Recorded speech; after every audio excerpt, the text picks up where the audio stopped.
우리 창세기 45장 7절부터 8절까지의 말씀이고요. 동행으로만 깨닫는 은혜라는 말씀의 제목으로 여러분들과 함께 은혜를 나누고자 합니다. 그래서 창세기 45장 7절부터 8절까지의 말씀입니다. 우리 성경 가지고 계신 분들 성경 찾으시고 또 우리 본문 말씀 앞에 또 띄워드렸습니다. 앞에 제가 준비해드렸으니까 조금의 집중을 더욱더 해드리기 위해서 제가 함께 온라인으로 예배 드리시는 성도님들을 위해서 또 우리 창세기 45장 7절부터 8절 찾아놨으니까요. 편하신 대로 사용하셔서 우리의 본문 말씀 2절이니까 한 목소리로 함께 읽어보도록 하겠습니다. 우리 7절부터 함께 봉독합니다. 시작. 하나님이 큰 구원으로 당신들의 생명을 보존하고 당신들의 후손을 세상에 두시려고 나를 당신들보다 먼저 보내셨나니 그런즉 나를 이리로 보낸 이는 당신들이 아니요 하나님이시라. 하나님이 나를 바로에게 아버지로 삼으시고 그 온 집의 주로 삼으시며 애굽 온 땅의 통치자로 삼으셨나이다. 아멘. 우리 하나님 말씀이었습니다. 여러분들 오늘 특별 새벽기도 셋째 날이죠. 근데 우리 셋째 날까지의 말씀을 계속 조금 복기해드리면 우리가 지금 정해진 제가 새벽기도를 준비하면서 성도의 어떤 여정을 가지고 지금 한 주 동안 말씀을 볼 거고요. 그 여정에 복기를 시켜드리면 첫째 날에는 삶을 허비하지 말라라는 말씀을 드렸습니다. 삶을 허비하지 말라는 것을 통해서 우리가 인생은 우리 마음대로 쌓을 수 있지만 하나님의 뜻대로 쌓지 않으면 그것은 하나님께서 원하시는 집이 아니기 때문에 무너져 내리는 집이 될 수밖에 없다. 삶을 허비하지 않기 위해선 그래서 하나님을 확대해 볼 수 있는 영광을 돌리는 예배가 필요하다라고 말씀드렸고요. 둘째 날에는 제가 하나님께서 일하시게 하라라고 했습니다. 하나님께서 일하시기 위한 방법은 기도였다라고 말씀드렸고요. 그래서 하나님을 제한하지 않기 위해서 하나님이 마음껏 일하시기 위해서 우리가 해야 할 것은 기도라고 말씀을 나눴습니다. 그리고 오늘 세 번째 날에는요. 이제 그 예배와 삶을 허비하지 않는 예배와 그리고 우리 삶 가운데 하나님의 마음껏 일하시기 위한 기도가 항상 일어나야 함을 한시도 쉬지 않고 일어나야 하는 삶이 성도의 삶을 기억하며 항상 일어나기 위한 일로 바로 오늘 동행이라는 말씀을 위해서 우리 세 번째 날 동행으로만 깨닫는 은혜라는 말씀을 가지고 새벽기도 셋째 날의 말씀을 나누고자 합니다. 여러분들 하나님의 계획을 알게 된다는 것은요 굉장히 놀라운 힘을 줍니다. 그도 그럴 것이 오늘 본문 말씀을 준비한 이유이기도 한데요. 오늘 본문 말씀의 내용은 요셉의 이야기입니다. 요셉이 자신의 형제들을 만나서 이야기하는 내용이 바로 오늘 본문 말씀입니다. 그래서 형제들에게 이렇게 얘기하죠.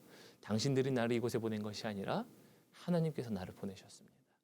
하나님의 계획을 보고 있는 요셉이라는 이야기입니다. 근데 요셉의 이야기를 잠시 조금 더 간략하게 설명드리면 요셉가 여기까지 온 경위가 어떻게 됩니까?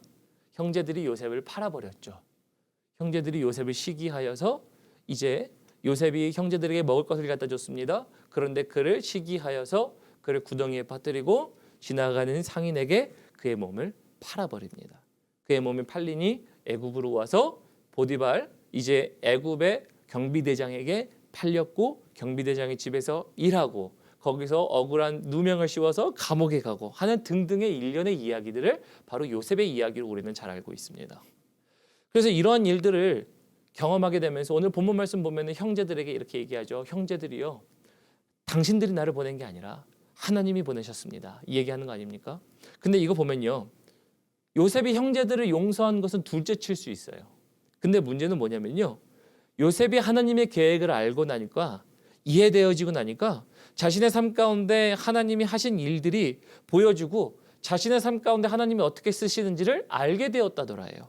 그러다 보니까 예전의 과거와 예전의 아픔과 예전의 어떠한 쓰라린 상처들이요, 그것이 자신의 삶을 잡고 있는 게 아니라 그것을 이기는 삶이 되었다는 것을 오늘 본문 말씀에서 이야기해 주는 거거든요. 자, 그래서 이걸 통해서 저는 이 말씀 드리고 싶어요. 이것이 어떻게 과연 이루어졌을까? 요셉이 용서한 것은 둘째 치자고요. 어떻게 요셉이 이 하나님의 계획을 알게 되었을까에 대한 것들을 곰곰이 묵상해 보면요, 한 가지밖에 이야기할 수 없습니다. 요셉은요, 하나님과 동행했기 때문에 그 모든 과정을 하나님 안에서 깨달았다라는 거예요. 그래서 하나님과 동행하면을 통해서 얻게 되는 은혜가 오늘 요셉이 자신의 인생을 통찰하게 되는 은혜였다는 것을 보게 됩니다. 그것은 우리 삶을 이해하는 힘이 되기도 해요. 그래서 오늘 요셉의 말씀을 묵상하면서요, 요셉은 얼마나 많은 기도를 했을까라는 생각을 하게 됩니다. 요셉은 얼마나 숱한 질문을 했을까요? 하나님, 내 인생은 왜 이렇게 흘러갑니까? 하나님, 내 인생은 왜 이런 것을 경험해야만 합니까? 라는 질문을 많이 했다라는 거죠.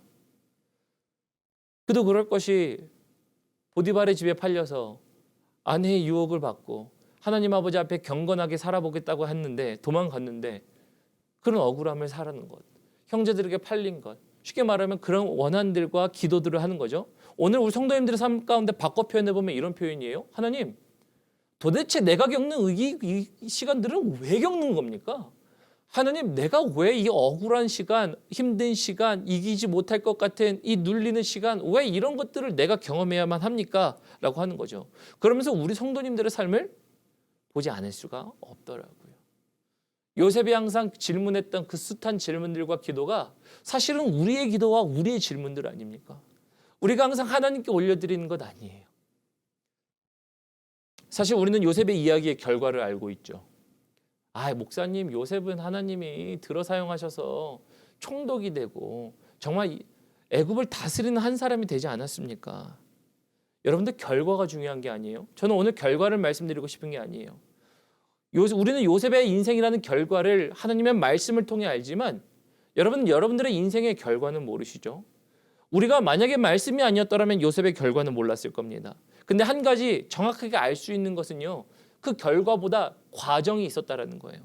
과정을 통해서 알 수 있는 것은요, 그 요셉이 그 결과까지 만들어내는 과정을 통해 하나님의 인생과 은혜를 통해 깨닫는 시간들을 그가 가졌다는 것을 통해서요, 저는 이런 말씀 드리고 싶어요. 하나님은 여러분들을 향하여 갖고 계신 계획은요, 선하신 계획입니다. 믿으십니까? 하나님은 선하시사 여러분들에게 평강 주시기를 원하시며 하나님은 여러분들에게 그 얼굴을 드사 은혜 베푸시기를 원하시는 하나님이세요. 근데 그것을 믿어 의심치 않으면요, 우리 앞에 하나님의 선하신 계획이 있다라고 한다면요, 그 계획을 이뤄드리는 거는요, 결과가 더 중요한 게 아니라 과정이 더 중요한 거예요. 오늘 요셉을 통해 발견할 수 있는 것은요, 결과가 아니라 결과를 만들어낸 과정이에요. 과정을 통해 만들어냈던 건 뭐냐면요, 요셉은요, 하나님과 동행하며 숱한 질문을 항상 물어봤다는 거예요. 하나님, 왜 그렇습니까? 하나님, 어떻게 하시려고 하십니까? 하나님, 어디 계십니까? 라는 이 질문을 했다는 거예요. 이 질문이 왜 중요한지 아시나요? 이 질문을 항상 물어보면서요, 자신의 인생 가운데 하나님의 위치와 하나님을 각인시켰다는 거예요.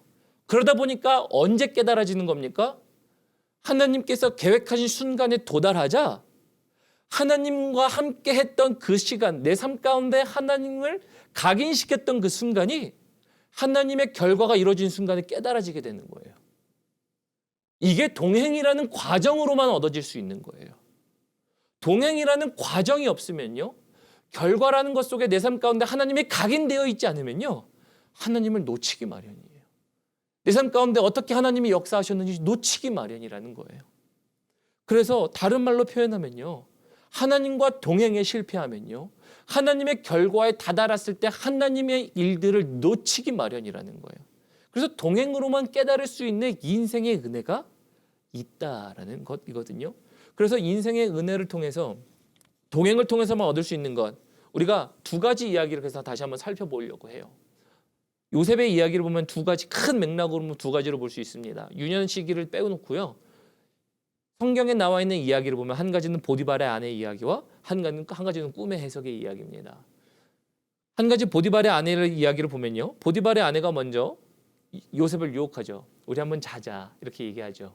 우리 한번 자자라고 하지만, 근데 그가 뭐라고 합니까? 아무리 자기가 집안의 집사로서 많은 것들을 다스리는 권한을 가진 사람이라고 얘기하지만, 그럼에도 불구하고 내가 모든 것을 다 할 수 있지만 내가 어찌 주인의 것을 범하리요라고 얘기합니다. 그러면서 아내에게서, 유혹에서 도망갑니다. 근데 그 아내를 범하지 않는 것, 주인의 것을 어떻게 범할 수 있겠습니까? 라고 얘기하면서 그가 했던 한마디 뭔지 아십니까? 이것을 통해서 우리는 요셉이 하나님과 동행했음을 보게 돼요. 바로 내가 어찌 하나님 아버지 앞에 범죄하리요였어요.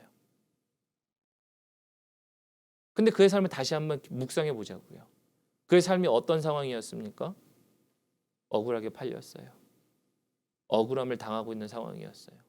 하나님 아버지 앞에 하나님 내 삶은 왜 이럽니까를 이야기할 수 있었어요. 하나님은 살아 계십니까를 이야기할 수 있는 상황이었어요. 하나님 나에게 꿈 주셨잖아요. 형제들이 나에게 절하고 부모가 나에게 절하고 하나님 나에게 여러 가지 주셨던 것 아니었습니까? 라고 하는 그런 이야기들을 토로할 수 있는 상황이었다라는 거예요. 우리의 삶도 그런 순간들이 굉장히 많다라는 거예요. 근데 여러분은 중요한 건 뭐냐면요. 동행이라는 것을 통해 하나님을 각인시키는 은혜가 필요하다는 거예요. 하나님과 함께 하시는 시간이 필요하다는 거예요. 그래서 제가 어제 말씀드렸죠. 기도는 뭐라고요? 하나님을 인정하는 행위라고 말씀드렸어요.